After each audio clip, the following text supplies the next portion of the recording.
Today's episode is brought to you by LinkedIn, where every post begins with, "I'm excited to announce," like, no, you're not. Sternly staring at inflation until it melts before our withering gaze is not an option. The Federal Reserve Governor, Christopher Waller. Insert theme song here. This is the Daily Sarcast. I give you the news and maybe a laugh.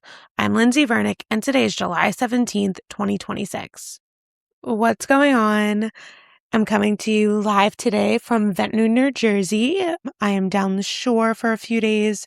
Since I'm working remote, figured I'd try to get in some pool time, more beach time. Yeah, so my updates will be about being down the shore. So in real news, if you have frozen blueberries in your freezer because you're trying to be healthy or something, you should probably check the bag before you make your smoothie this morning. So there's this brand of frozen organic blueberries, and they've been recalled after they found out that they might be contaminated with E. coli. The berries have been sold in multiple states, and they're warning people not to eat them, even if they look and smell perfectly fine, because they're not. The CDC says E. coli can cause severe stomach cramps, diarrhea, vomiting, and in some cases, serious kidney complications, especially for kids and older people. So this morning, if your breakfast plan was blueberries, yogurt, and feeling super healthy, it might accidentally become Gatorade crackers and texting your boss from the bathroom. If you're looking outside and you're like, why does New York and the rest of the East Coast look like it's being filmed through a Snapchat filter from 2016? You're not wrong. Smoke from Canada's wildfires have drifted into New York and much of the Northeast, and it's giving a lot of hazy skies and really bad air quality. They're saying it's not supposed to be as severe as the orange sky apocalypse that we had a few summers ago, but if you have asthma or anything like that, you probably don't want to be outside. Canada really has an interesting export strategy. We get maple syrup, Ryan Reynolds, and now annual wildfire smoke. The smoke will probably stick around through the rest of the day today and is going to turn into wind, which kind of feels like the whole Northeast has turned into a giant smoker's patio. New York, of course, is taking it in stride. Most of the city kind of just looked up yesterday and was like, weird, and then just kept going about their day outside. And if you think that you're having a normal week, or maybe you're not, let me tell you about these people in Pearl River County, Mississippi, where people are trying to track down a loose emu. So a full-grown emu has been wandering around the area, just casually strolling down roads and through neighborhoods, while animal control tries to figure out who owns this guy. There was a bird caught on video by a local resident, and as of right now, they still don't know where it came from. They're asking everyone to call if they recognize the emu or know who it belongs to. It's kind of one of the most strangest public service announcements ever. It's like everyone's just getting this phone call. Hey, quick question. Are you missing a giant Australian bird? Maybe? I don't know.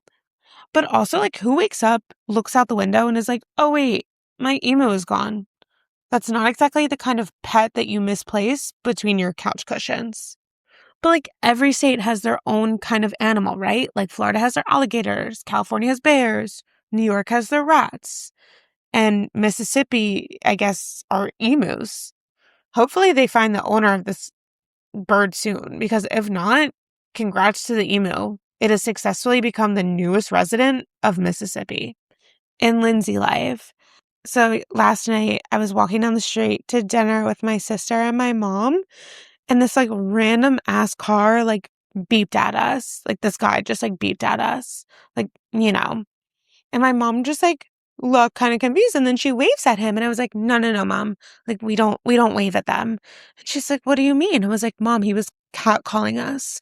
We don't just wave back. That's not what we do here. So then I had to explain to my mom what catcalling was. I guess my mom has just been waving at these guys her whole life, no idea, thinking that she knows them, which I guess not, it really doesn't fall far from the tree, does it? So MVP of this week goes to this guy, Michael Hewitt. He's a 65-year-old England soccer fan, and he went missing during his trip to Barcelona to watch the World Cup. And his family was like so worried, and the police got involved, and then they started an international search. But the whole thing was that Michael actually wasn't missing. He was just having a great vacation and like forgot to let his family know. So Michael just kind of lost his phone and he didn't contact anyone because he didn't know anyone's numbers. And so for 10 days, his whole family and like all of his friends and like the public thought that something really bad happened to this guy. But he was just like in Barcelona watching soccer at a pub, completely unaware. I mean, that takes like incredible commitment to actually get off the grid. People can't really go 10 minutes without checking their phone.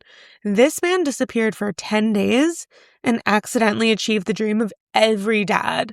No emails, no responsibilities, and no one bothering him. So Michael gets MVP this week because he was actually able to achieve what everybody hopes to do. And while everyone was searching for him, he was actually just doing better than everybody else in the world. Cooking tip of the day. If you put some lettuce on a pan with some olive oil, it like sounds really good, but you also need to look up how to cook it. Feedback, comments, questions, a nice Jewish boy looking for a date, email me at lindsey@thedailysarcast.com. Thank you so much for listening. Have a great weekend, and I will talk to you guys tomorrow.